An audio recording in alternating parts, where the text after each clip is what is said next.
સુરેન્દ્રનગર જિલ્લાના લીંબડી શહેરમાં ટ્રાફિકની સમસ્યા દિન પ્રતિદિન વિકટ બની રહી છે, જેનું મુખ્ય કારણ બેફામ અને બેજવાબદાર પાર્કિંગ છે। શહેરના માર્ગો પર વાહન ચાલકો દ્વારા ગમે ત્યાં વાહનો પાર્ક કરી દેવાની આદતને કારણે ટ્રાફિક જામના દ્રશ્યો સામાન્ય બની ગયા છે, જેના લીધે રાહદારીઓ અને અન્ય વાહન ચાલકો ભારે હાલાકી ભોગવી રહ્યા છે। આ સમસ્યાની ગંભીરતા ખાસ કરીને લીંબડી ધંધુકાને જોડતા ઊંટડી પુલ પાસે વધુ જોવા મળે છે। આ બ્રિજ શહેરનો મુખ્ય માર્ગ હોવાથી અહીંથી સતત ભારે વાહનોની અવરજવર રહે છે, પરંતુ વાહન ચાલકોની અણસમજણને કારણે અહીં ગમે તેમ વાહનો પાર્ક કરવામાં આવે છે, જેનાથી કલાકો સુધી ટ્રાફિક જામની સ્થિતિ સર્જાય છે। સ્થાનિકોમાં એવી ભીતિ સેવાઈ રહી છે કે આ બેજવાબદાર પાર્કિંગને કારણે ક્યારેક કોઈ મોટી દુર્ઘટના સર્જાઈ શકે છે।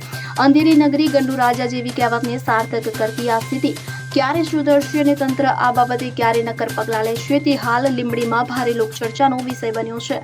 Bureau report CN24 news.